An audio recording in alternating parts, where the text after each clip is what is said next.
जय हिंद, नमस्कार। आज पीएम खबर पर उपस्थित हैं उत्तराखंड के नैनीताल जिले के भीमताल में अभी हम उपस्थित हैं और हमारे चैनल पर पांडे जी सर जी हैं जो राष्ट्रपति और राज्य से सम्मानित पुलिस अधिकारी हैं और इनसे परिचित होते हैं।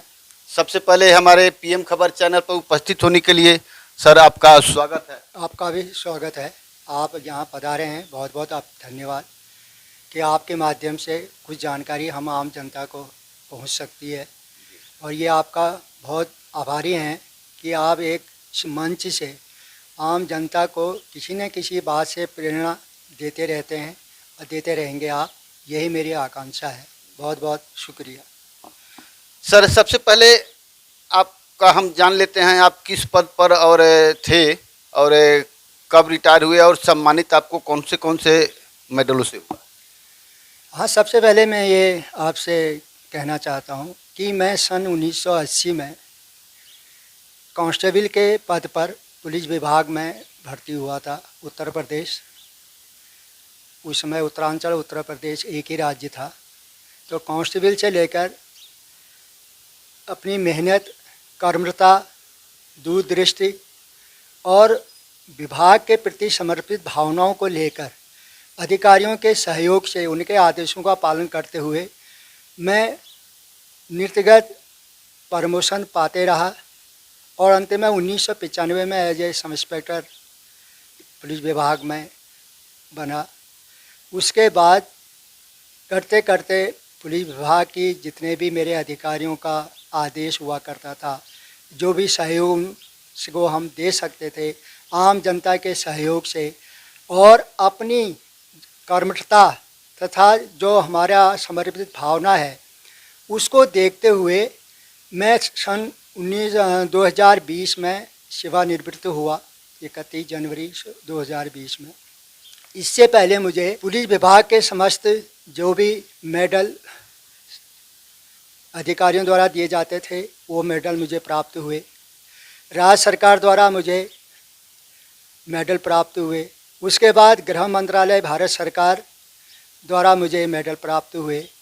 अंतोगत्वा मुझे 26 जनवरी 2020 में महामहिम राष्ट्रपति भारत के द्वारा सराहनीय सेवा सम्मानित किया गया। इसके उपरांत मैं रिटायर होने के बाद अपने पैतृक संपत्ति को देखते हुए मुझे आभास हुआ कि हम लोग भले ही अपनी निजी संपत्ति को और भी अर्जित करें, चाहे कोई बाहर या विदेशों में भी अर्जित करे, आम जनता से, अपने उत्तराखंड के आम जनता से ये अपील है और अपील के साथ साथ एक प्रार्थना है कि अपनी पैतृक धरोहर जो हमारी अमानत है उसको कभी भी न छोड़ें। मैं दिल से ये आगाह करना चाहता हूँ कि हमारी जो सरकारें हैं समय समय पर योजनाएं चला रही हैं। पलायन के संबंध में कई योजनाएं चलाई हैं, उनको बखूबी जानकारी लें और उनसे फ़ायदा लें, क्योंकि हमारा जो पैतृक धरोहर है, जो अमानत है, उसको अगर हम आज नहीं अर्जित करेंगे तो हमारे आने वाली पीढ़ी शायद ही उस अमानत को अर्जित कर सके। तो हम ही को इसमें सहयोग करना है और अपने जो पीढ़ी है, जो अपने बच्चे हैं, उनको आगे लाके इसके लिए हमको प्रेरणा उनको देनी होगी कि इसको कैसे पलायन को रोका जाए और अपने पैतृक धरोहर जो हमारी पैतरों की अमानत है उसे बखूबी सजोया जाए। ये मेरी आम जनता से, उत्तराखंड की जनता से प्रार्थना है कि कभी भी भले ही आप लाखों करोड़ों रुपए के संपत्ति अर्जित करें, बाहर जोड़ें, लेकिन अपनी पितरों की अमानत को कभी न छोड़ें। ये मेरी प्रार्थना है। उसके बाद मैं इसी मंच से यह भी निवेदन करता हूँ कि मैं 40 साल पुलिस विभाग में नौकरी करके सत्सम्मानित रिटायर हुआ। अधिकारियों के सहयोग के साथ साथ मैं अपने पूरे पुलिस विभाग से ये अपील करता हूँ कि कर्मठता, मेहनत, दूरदृष्टि, जन सहयोग और जो हमारी सद्भावना है, समर्पित भावना है विभाग के प्रति, उसको बनाए रखें। तभी आप इस मुकाम पर जो भी सम्मानित मुझे प्राप्त हुआ है, अधिकारियों द्वारा सम्मान दिया गया, राज्य सरकार द्वारा सम्मान दिया गया, गृह मंत्रालय भारत सरकार द्वारा सम्मान दिया गया, और अंतिम में सर्वोच्च महामहिम राष्ट्रपति द्वारा मुझे जो सम्मानित दिया गया, शायद उसके पीछे मेरी समर्पित भावना, मेहनत, लगन, वो मैं अपने विभाग के प्रति ऋणी हूँ कि जिनने मुझे इस लायक बनाया। क्योंकि जो पाठशाला होती है, पाठशाला में भले ही प्राइमरी में माँ बाप मेन गुरु होते हैं, उसके बाद हम बड़े कॉलेजों में पढ़ते हैं तो वहाँ हमारे जो भी शिक्षक गुरु होते हैं वो हमारे गुरु हैं। लेकिन उसके बाद जब आदमी कोई सरकारी रोजगार पाता है तो वहाँ के गुरु हमारे जो विभाग के अधिकारी होते हैं वही होते हैं, वही हमको रास्ता दिखाते हैं। इसलिए मैं अपने सभी जवानों से, अपने पुलिस विभाग के सभी से ये निवेदन करता हूँ कि विभाग के प्रति समर्पित भावना हमेशा बनाए रखें, जनता का सहयोग लें और ये ना भूलें कि हम जनता से ही आए हैं और कल को हमको जनता के ही बीच जाना है। केवल अल्प समय तक के लिए हमारी जो नौकरी है, जो हमारी सर्विस से जुड़े हैं, ये अल्प समय तक के लिए हैं। इसलिए जनता का सहयोग हमेशा अपने साथ रखें, ये ना भूलें कि हम उसी शाखा से आए हैं और उसी शाखा में हमको। और इसके साथ साथ दो बातें मैं इस अपनी भूमिका में कह चुका हूँ। सबसे पहले हमारे उत्तराखंड राज्य के लोगों के लिए कि कभी भी अपना उत्तराखंड से पलायन ना करें, यहाँ सामाजिकता से जुड़े रहें।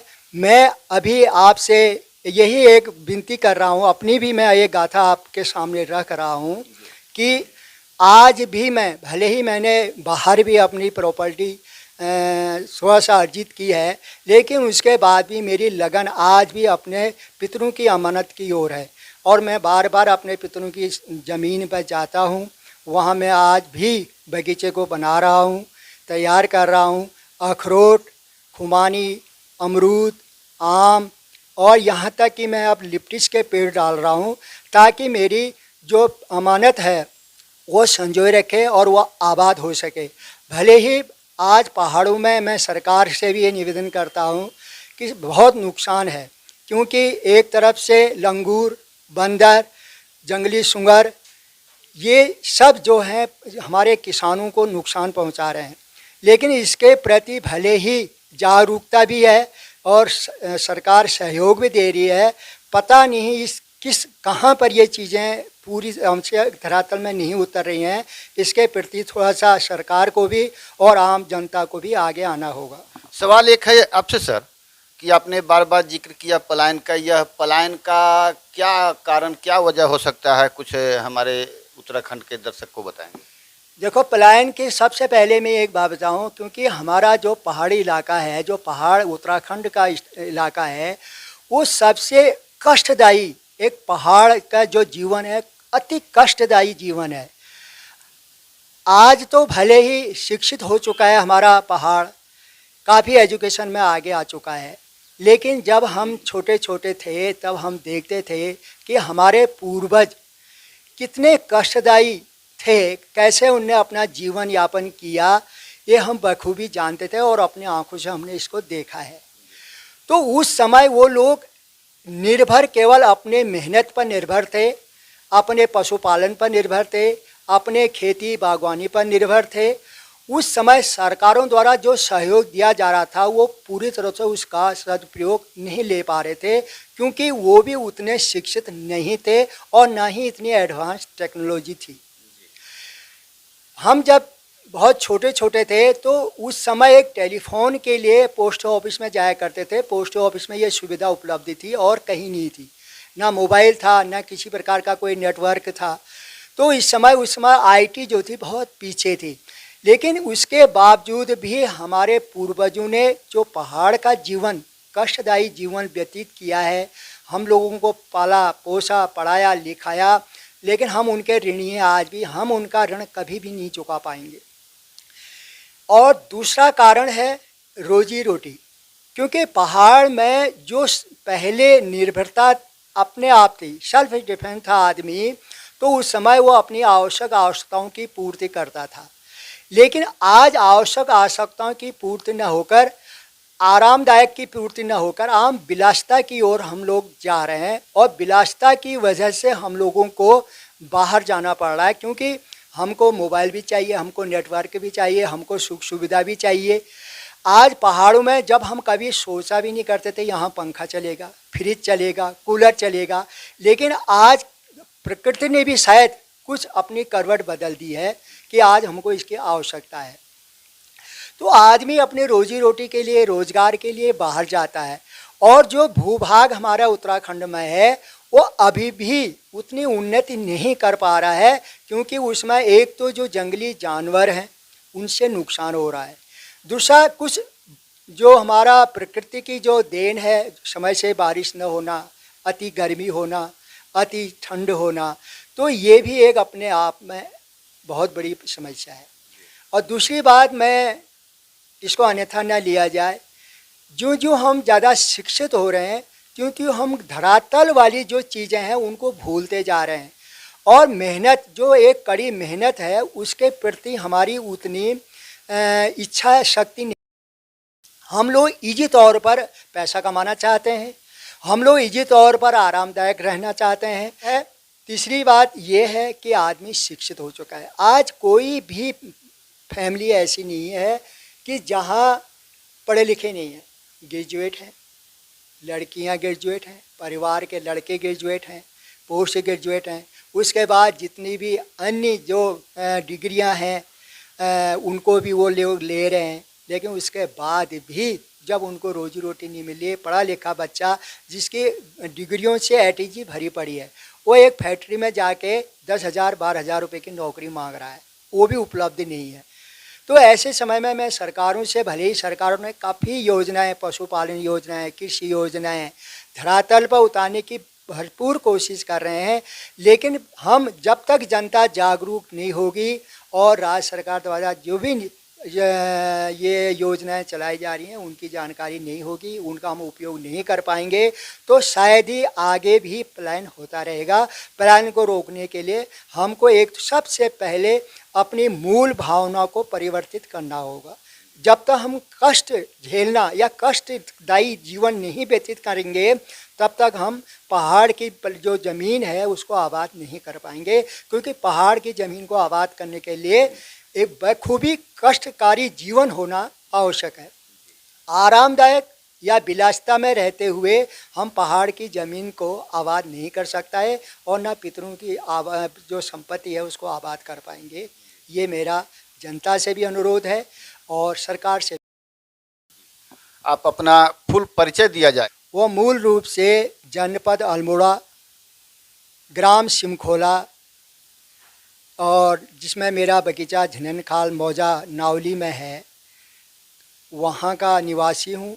लेकिन मैंने अपने थोड़ा सा बच्चों के हित के लिए, एजुकेशन के लिए, एक भीमताल में एक छोटा सा एक मकान बनाया हुआ है जिसमें मेरा परिवार रहता है, और मैं अपने परिवार के साथ अपने जो मेरी पैतृक गांव है मैं वहाँ भी जाता हूँ। और सच कहूँ तो मेरी जो भीमताल वाली प्रॉपर्टी है उससे ज़्यादा लगन मुझे और मेरे परिवार को मेरे गांव से है। इस देवस्थली उत्तराखंड को विकसित करने में अब तक सरकार की क्या भूमिका रही है, पूर्व और वर्तमान की, और ये जो भीमताल नगर परिषद है इसमें नगर परिषद की क्या भूमिका है, थोड़ा दर्शक आपसे जानना चाह रहे हैं। देखें, जहाँ तक मेरी जानकारी है कि राज्य सरकारें 2000 में जब हमारा उत्तराखंड राज्य बना तब से कई सरकारें आई, कांग्रेस की भी आई, उसके बाद बीजेपी की कई बार सरकारें आई। सभी सरकारों ने अपनी अपनी तरफ से उत्तराखंड को विकसित करने के लिए काफ़ी प्रयास किए। मैं कभी भी ये नहीं कहूँगा कि सरकारों ने अनदेखी की, सरकारों ने भरपूर कोशिश की, उसको धरातल पर लाने के लिए विभिन्न योजनाएं बनाई। जैसा कि उत्तराखंड एक देवभूमि है, ये बिल्कुल सत्य है कि उत्तराखंड वास्तव में देवभूमि है, क्योंकि ये हमारा उत्तराखंड 2 क्षेत्रों में बटा हुआ है, गढ़वाल और कुमाऊं। जहाँ गढ़वाल में चारों धाम हैं, बद्रीनाथ, केदारनाथ, यमुनोत्री, गंगोत्री, और हरिद्वार से लेकर ऋषिकेश तक एक महाकुंभ की जहाँ योजनाएं चलाई जाती हैं, वहीं हमारे कुमाऊं में सबसे प्रसिद्ध देवता हैं हमारे उत्तराखंड के गोलू देवता, जागेश्वर मंदिर धाम है, कैंची धाम है, और भी विभिन्न ऐसे ऐसे हैं।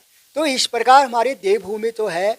और सबसे बड़ी चीज़ में, और ये मेरा कड़वा सत्य वचन है कि इस देवों की कृपा से ही आज मेरा उत्तराखंड का निवासी बड़े बड़े पदों पर आसीन है, पूरा आर्मी में आसीन है, पूरे अच्छे अच्छे विभागों में आसीन है। यहाँ तक कि विदेशों में हमारे उत्तराखंड के लोगों ने अपना नाम रोशन किया है, देश का नाम रोशन किया है, राज्य का नाम रोशन किया है। और मैं यही आकांक्षा करता हूँ, मेरी यही तमन्ना है कि हमारा उत्तराखंड आगे इस प्रकार प्रोग्रेस करते रहे। और सबसे बड़ी चीज़ है, जहाँ देवभूमि वाली बात है, राज्य सरकारों वाली बात है, राज्य सरकार समय समय पर विभिन्न योजनाएं चला रही है। हो सकता है हम लोगों में कभी उतनी जागरूकता नहीं है, हम उन योजनाओं का फ़ायदा नहीं ले रहे हैं। इसलिए आम जनता से मेरी यही प्रार्थना, मैं दोबारा इस चीज़ को कह रहा हूँ कि इन योजनाओं की जानकारी लें और इन योजनाओं को भरपूर अपने धरातल पर उतारें, पलायन को रोकें, रोजगारकृत इस राज्य को बनाएं। एक जिस प्रकार हमारा उत्तरांचल जिस इच्छा शक्ति से उत्तरांचल राज्य यूपी से अलग बना है, मैं ये चाहता हूँ कि हमारा उत्तरांचल यूपी से भी आगे प्रोग्रेस करे, यही मेरी आकांक्षा है। आज भी मैं सभी देशवासियों से कहता हूँ, मेरा गांव मेरा देश, और सबसे प्यारा मेरा गांव, और सबसे अति उत्तम अगर हमको अपना भविष्य देखना है तो अपनी पितरों की अमानत को सदा बनाए रखना होगा। जय हिंद। ऐसे ही तमाम खबरों से बने रहने के लिए बने रहिए पीएम खबर के साथ। मैं आर एस पांडे, उत्तराखंड नैनीताल जिले के भीमताल से। जय हिंद,